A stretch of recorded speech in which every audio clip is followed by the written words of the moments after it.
Corona වසංගතයත් එක්ක අපේ ජීවිත වෙනස් වුණා. අපි අධ්‍යාපනය ලැබපු විදිහ, රැකියා කරපු විදිහ වෙනස් වෙලා අපිට ඔන්ලයින් ක්‍රමයට යොමු වෙන්න සිද්ධ වුණා. කොටින්ම කියතොත් අපිට ගෙවල් වල හිර වෙලා මීටරයක් දුරින් ජීවත් වෙන්න සිද්ධ වුණා. අපිට බලපාපු ලොකුම ප්‍රශ්නය තමයි අපි සෞඛ්‍ය සේවය. වසංගතයක් තියෙන කාලෙදී වුණත් වෛද්‍යවරයෙක් හම්බ වෙන්න එහෙම නැත්නම් රෝහලකට ගිහිල්ලා බෙහෙත් ගන්න තියෙන ඉඩකඩ අපිට සීමා සහිත වුණා. කොරෝනා වසංගත කාලේ පටන්ගත ව්‍යාපෘතියක් තමයි මේ Nations Digital Hospital. එමගින් ඔබට කාර්යාලයේදී, නිවසේදී, එහෙම නැත්නම් පාසලේදී ඔබගේ රෝග තත්ත්වයක් හෝ අසනීපයකට ඔන්ලයින් ක්‍රමයේ යටතේ වෛද්‍ය ප්‍රතිකාර ලබා ගන්න පුළුවන්. අද අපි කතා කරන්න හිතුවා අපි ගොඩක් දෙනාට බලපාන ප්‍රශ්නයක් ගැන. ඒක තමයි බර වැඩිකම. එහෙම නැත්නම් අධික ස්ථූලතාවය. ඒ හා සම්බන්ධ ආයුර්වේද වෛද්‍ය දැනුම ඔබ වෙත ගෙන එන්න අද අපි තීරණය කරා. ඒ හින්දා අපි ආරාධනා කරා කොළඹ ඇන්ටන් ජයසූරිය අනුස්මරණ ශික්ෂණ රෝහලේ වෛද්‍ය නිලධාරී, ඒත් එක්කම ජාත්‍යන්තර විවෘත විශ්වවිද්‍යාලයේ කතිකාචාර්ය, ඒ වගේම චීන කටු චිකිත්සාව පිළිබඳ විශේෂඥ වෛද්‍ය සහ ආයුර්වේද වෛද්‍ය දොස්තර අමිලා ජයසිංහ මහත්මිය. බොහොම ස්තුතියි අපිත් එක්ක අද සම්බන්ධ වුණාට. මම එහෙනම් අපේ පළවෙනි ප්‍රශ්නය ඔබ වෙත යොමු කරන්නම්. ආයුර්වේද වෛද්‍ය ක්‍රමය මනුෂ්‍ය ජීවිතයට වැදගත් වෙන්නේ ඇයි? ආයුර්වේද ආයුර්ශ්මීන් විගතේ නේනවා ආයුර්වින්දති ත්‍යාර වේදක්. ආයුෂ සුඛ විදිහට වින්දනය කිරීමේ විද්‍යාවේවත් ශාස්ත්‍රයෙන් ආයුර්වේදය කියලා හඳුන්වනවා. එතකොට පඨවි, අප්, තේජස්, වායු, ආකාශ කියන පංචමහා භූතයන්ගෙන් නිර්මාණය වෙච්ච ස්වභාව ධර්ම තුලින් යොදා ගන්න ඖෂධ. ඒ වගේම එම පංචමහා භූත තුලින් සහ ඊට සම්බන්ධ වෙන වාත, පිත්ත, කප කියන ත්‍රිදෝෂයන්ගේ එකතුවක් විදිහට මිනිස්යාගේ ශරීරය නිර්මාණය වෙනවා. එතකොට මෙන්න මේ ආයුර්වේදය සහ මනුෂ්‍ය ශරීරය තුල තියෙන අත්‍යන්ත සංයුතිය නිසා තමයි ආයුර්වේදයයි මිනිස්යයි මෙච්චර වැදගත් කියලා අපිට කියන්න පුළුවන් වෙන්නේ. ඒ වගේම වෙනත් කිසිදු වෛද්‍ය ක්‍රමයක සඳහන් නොවන ආකාරයට පුද්ගලයාගේ නිරෝගී භාවය, ඒ කියන්නේ රෝගී තත්ත්වෙට පත් නොවි පවත්වාගෙන යන්නේ කොහොමද කියලා ආයුර්වේදයේදී ස්වස්ථ පරායනය කියලා බොහෝම ලස්සනට විග්‍රහ කරලා තියෙනවා. ඒ වගේම පුද්ගලයෙක් රෝගී වුණාම ඒ රෝග තත්ත්වය පාලනය කරලා ඒ රෝග තත්ත්වෙන් මිදෙන්නේ කොහොමද කියලා ආතුර පරායනය කියලා පරිච්ඡේදයකිනුත් ඊටාම පුළුල් විග්‍රහ කරනවා මේ ආයුර්වේදය තුළ. එතකොට පංචභූත තුලින් නිර්මාණය වෙච්ච මනුෂ්‍ය ශරීරයට පංචභූත තුලින් නිර්මාණය වෙච්ච ස්වභාව ධර්මයේ ඖෂධ යොදලා ඖෂධ වර්ග ප්‍රතිකාර නිදීම නිසා ආයුර්වේදයයි මනුෂ්‍යය අතර අත්‍යන්ත සම්බන්ධතාවයක් පවතිනවා කියලා අපිට සඳහන් කරන්න පුළුවන්. මගේ දෙවෙනි ප්‍රශ්නය අපි ගොඩක් පාරක් මේක අහලා අපිට උත්තරත් ලැබිලා තියෙනවා. ඒ වුණාට අපි නම් තාම වෙනස් වෙලා නැහැ. ඒ හින්දා මම නැවතත් ඔබතුමියට මේ ප්‍රශ්නය යොමු කරනවා. අධික ස්ථූලතාවයට බලපාන හේතු මොනවද?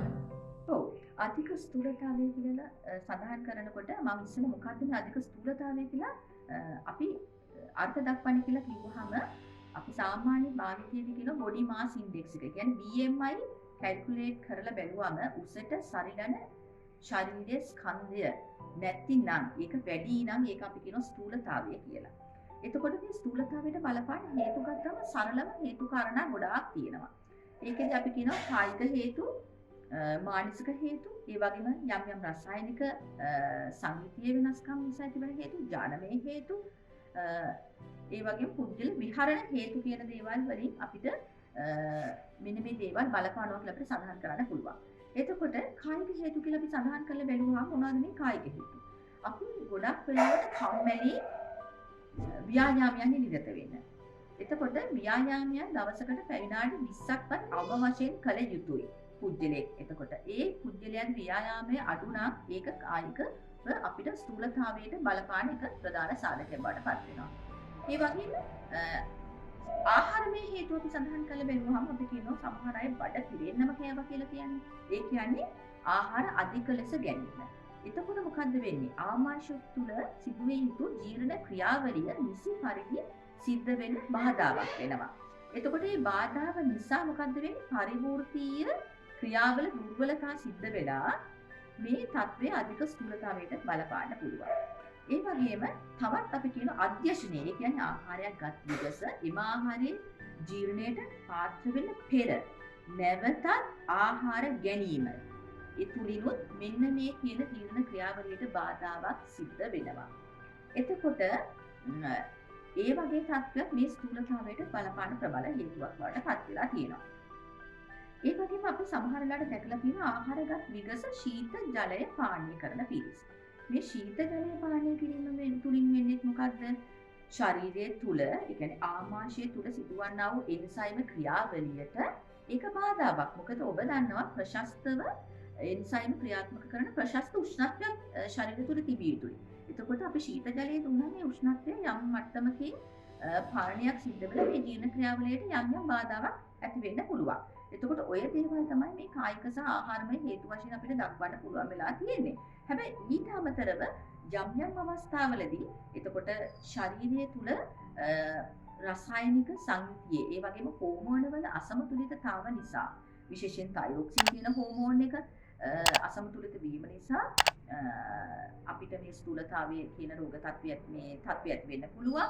ඒ වගේම සමහර අවස්ථාවලදී ගර්භණී කාලයේදී ඇතිවන හෝමෝන අසංතුලිතතාව නිසා මේ ස්ථූලතාවය කියන තත්ත්වය ඇති වෙන්න පුළුවන්. ඒ වගේම සමහර අවස්ථාවලදී ගර්භාෂය ශරීරයෙන් ඉවත් කිරීම නිසා ඒ හෝමෝන වල වෙනස් වීම නිසා මේ ස්ථූලතාවයට බලපාන යම් කාරණා ඇති වෙන්න පුළුවන්. ඊට අමතරව අපි දැකලා තියෙනවා සමහර ఔෂධ වර්ග දීර්ඝ කාලිනව විශේෂයෙන් මානසික රෝගාබාධ සඳහා ගන්නා වූ ඖෂධ දීර්ඝ කාලිනව භාවිතා කිරීම නිසා ඒවැය තියෙන යම් සංකූලතා නිසා අධික ස්ථූලතාවය වගේ දේවල් ඇති වෙන්න පුළුවන්. මෙන්න මේ කියන දේවල් තමයි සරලවම අපේ සමාජයේ දකින ස්ථූලතාවයට බලපාන ප්‍රධානම හේතු කාරණා වන්නේ. ආයුර්වේද වෛද්‍ය ක්‍රමයට අනුව අපගේ බර පාලනය කරගන්නේ කුමන ආකාරයටද? ඔව්. ස්ථූලතාවය පාලනය කරන්න ආයුර්වේදයේ බොහොම සරල දේවල් සිද්ධාන්ත කිහිපයක් යොදලා තියෙනවා.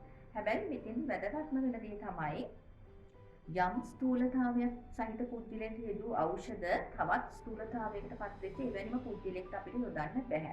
ඒකට හේතුව තමයි මම පෙර සඳහන් කළපු ආකාරයට පඨවි තේජස් වායු ආකාශ කියන පංචභූත සහ ත්‍රිදෝෂයන්ගෙන් නිර්මිත මනුෂ්‍ය ශරීරය තුල ඒ කියන්නේ ඒ තියෙනා වූ ඒ ද්‍රව්‍යයන් සංයුතිය ඇත්තට මේ සංයුතිය එක පුද්ගලයන්ගෙන් පුද්ගලයට වෙනස් වෙනවා.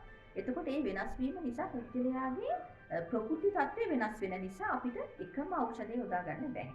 නමුත් අපි දැනගත යුතු දෙයක් තමයි මේ ස්ථූලතාවය පාලනය කරගන්න සරලවම කරන්න පුළුවන් දෙයක් තමයි අපි සමබල ආහාර වේල කුඩා කල සිට ගත යුතුයි කියන දේ. මොකද්ද මේ සමබල ආහාර වේල? අපි කියනවා කාබෝහයිඩ්‍රේට්, ප්‍රෝටීන්, ලිපිඩ.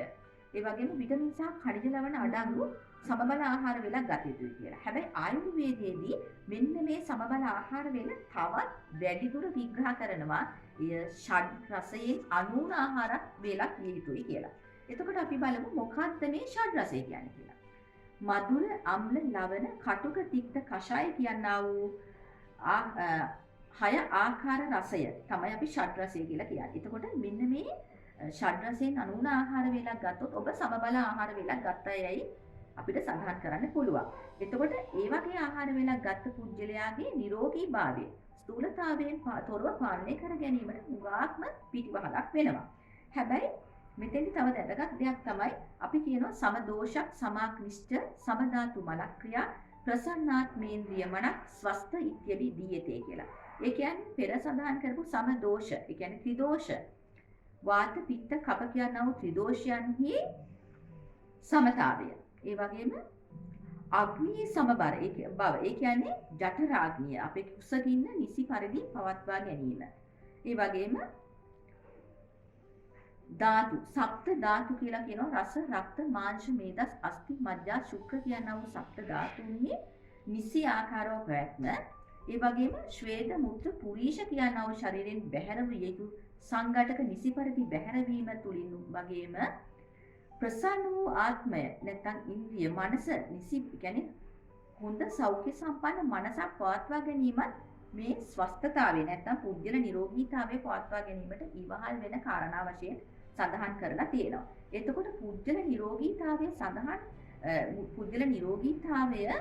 පවත්වා ගැනීම සඳහා ඒ වගේම පුද්ගල නිරෝගීතාවයෙන් මිදුණට පස්සේ ඇතිවෙනා වූ ඒ කලින් සඳහන් කරපු ස්ථූලතාවයෙන් මිදිවීම සඳහා ආයුර්වේදයේ එතකොට එකෙනීම මිරිකාගත්ත යුෂ අරගත්ත ස්වරස ඒ වගේම වාත කල්ක හිම කෂාය පාට වර්ග චූර්ණ වර්ග වගේ දේවල් යොදාගෙන අපි එක එක පුජ්‍යලයාට අනුග්‍රහිත වූ ඒ වගේම එක් එක් පුජ්‍යලයාට ඔවුන්ගේ පෙර කිවූ පරිදි ප්‍රകൃතිය අනුව අපි ඖෂධ යොදලා මේ ස්ථූලතාවය පාලනය කරගන්න අපිට ක්‍රමවේද තියෙනවා. ඒක ඉතාම සාර්ථක ක්‍රමවේදයක් කියලා සඳහන් කරන්න පුළුවන්. ඒත් එක්කම අපගේ සාකච්ඡාව මෙතනින් නිමා වෙනවා. අද අපි කතා කරපු මාතෘකාව හෝ වෙන යම් රෝග තත්වයකට ඔබට ආයුර්වේද වෛද්‍ය උපදෙස් අවශ්‍ය නම් ඔබට Nations Digital Hospital වෙබ් අඩවිය හා සම්බන්ධ වෙලා වෛද්‍ය අමිලා ජයසිංහ මහත්මියගෙන් ආයුර්වේද වෛද්‍ය ප්‍රතිකාර ලබා ගන්න පුළුවන්. නැවත හම්බ වෙනතුරු සුබ දවසක්.